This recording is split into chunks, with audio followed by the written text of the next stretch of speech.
untuk menghormati firman Tuhan. Kita angkat pujian kita yakin. Kita ada mustahil, mari bagi kita Bapak Ibu.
Akan menyertai saudara-saudara dalam nama Yesus Kristus Tuhan kita. Amin. Silakan duduk. Ibu bapak dan saudara-saudara, inilah firman Tuhan sebagai dasar khotbah yang akan kita dengarkan, yaitu Mazmur 103 ayat 15 sampai dengan 18. Sebab manusia hari-harinya seperti rumput, ia mekar seperti bunga di padang, tetapi ketika angin menerpanya, ia tidak ada lagi, dan tempatnya tidak mengenalnya lagi.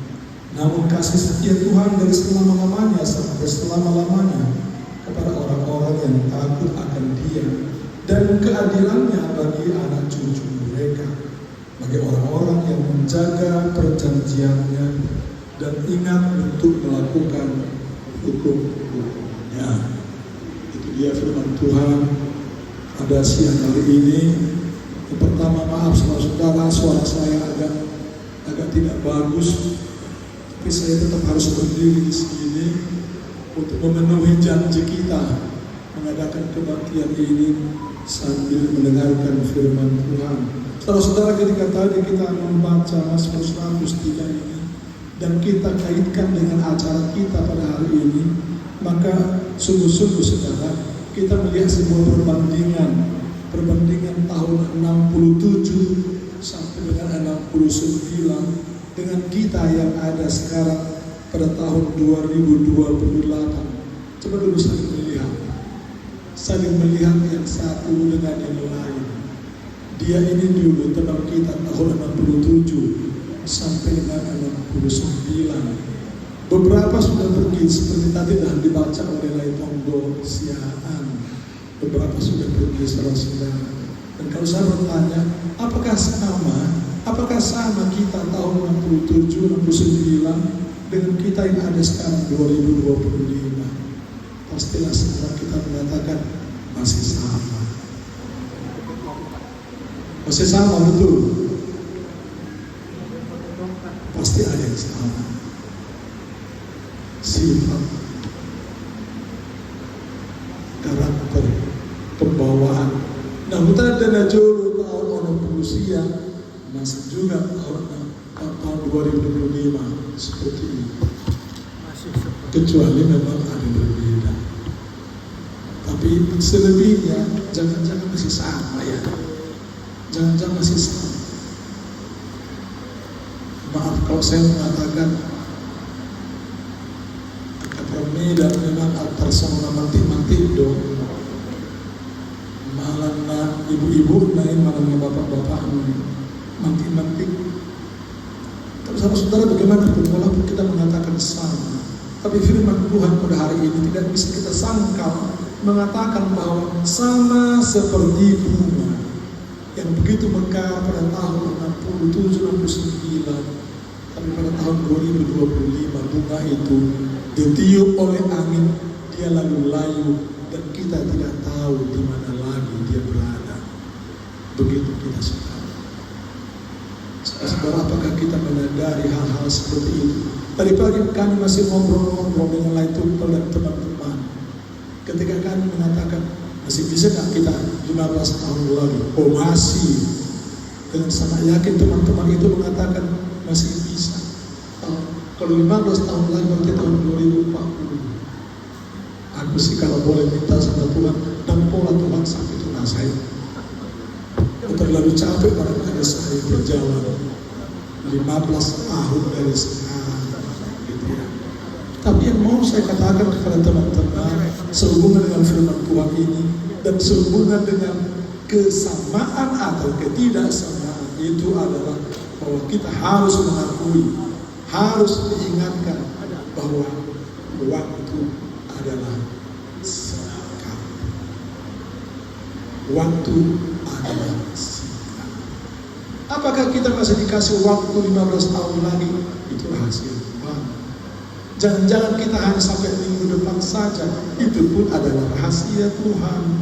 Tapi saudara-saudara, yang hendak diingatkan oleh firman Tuhan ini kepada kita pada siang hari ini adalah jangan lupa kita masih punya kesempatan. Itu aja. Dan lebih siang, kita masih punya kesempatan. Selanjutnya saudara-saudara, dengan Saulus yang berubah nama kemudian menjadi Paulus.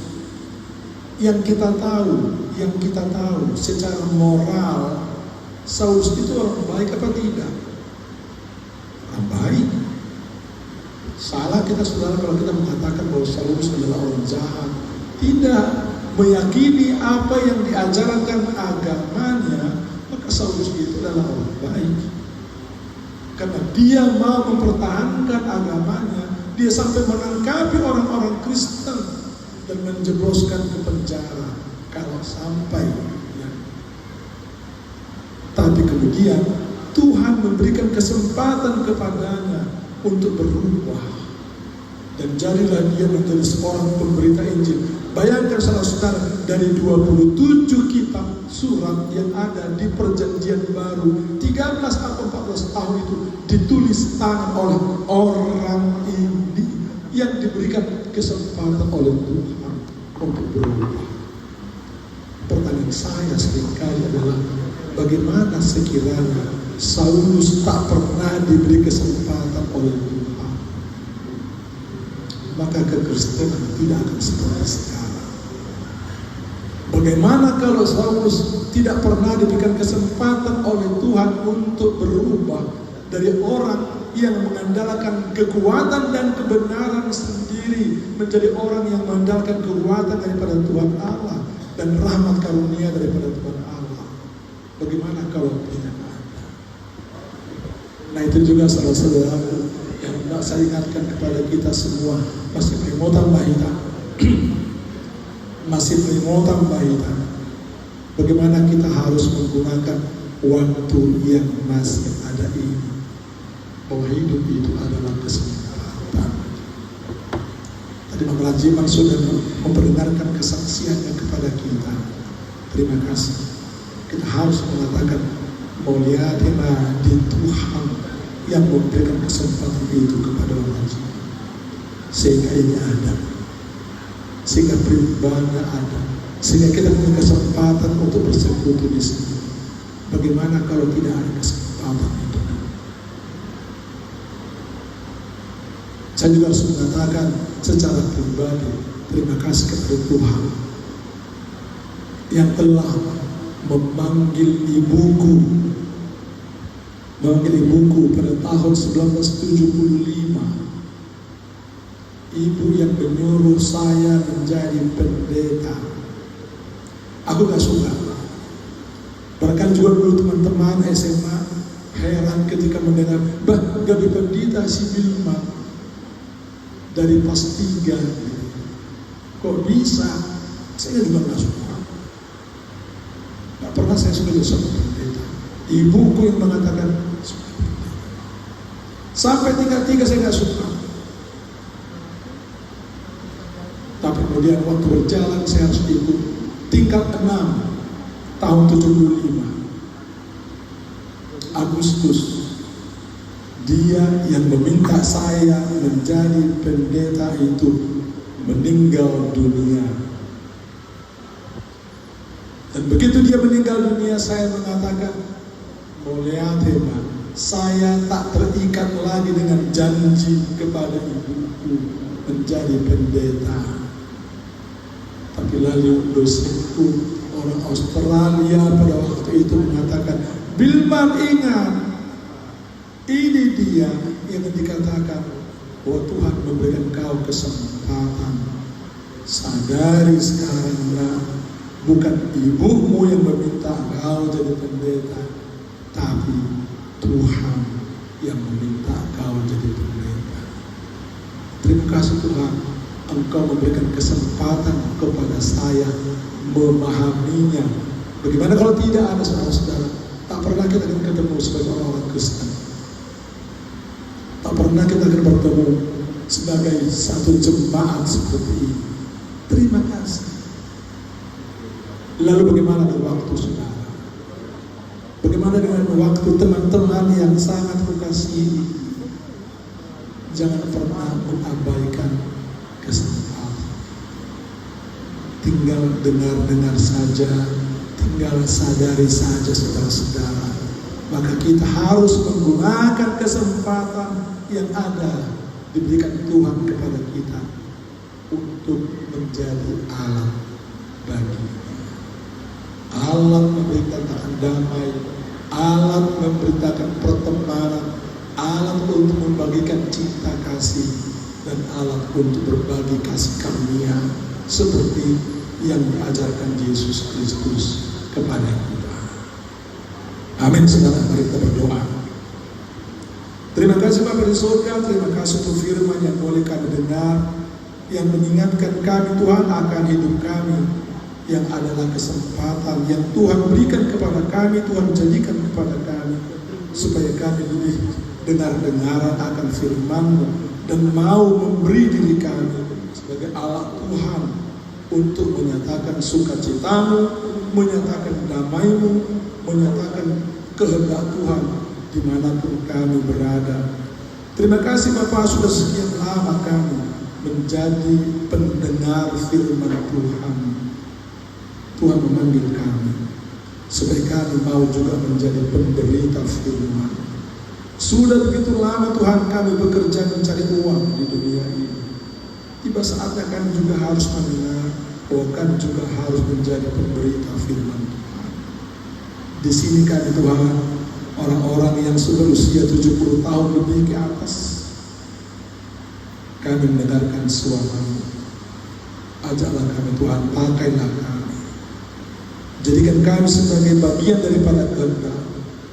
Di dalam nama Yesus Kristus, Tuhan dan Juru Selamat kami yang hidup. Amin.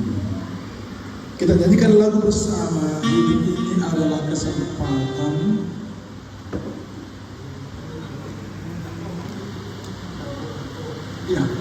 Ya, ini kita nyanyikan sambil kor. Tapi siapapun bisa ikut.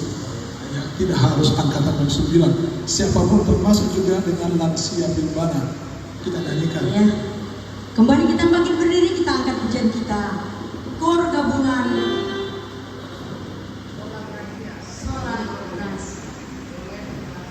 Ya, semua saja. Ya, berdiri semua kita. Bait pertama saudara-saudara oleh bapak-bapak, bait kedua oleh ibu-ibu, bait ketiga sama-sama.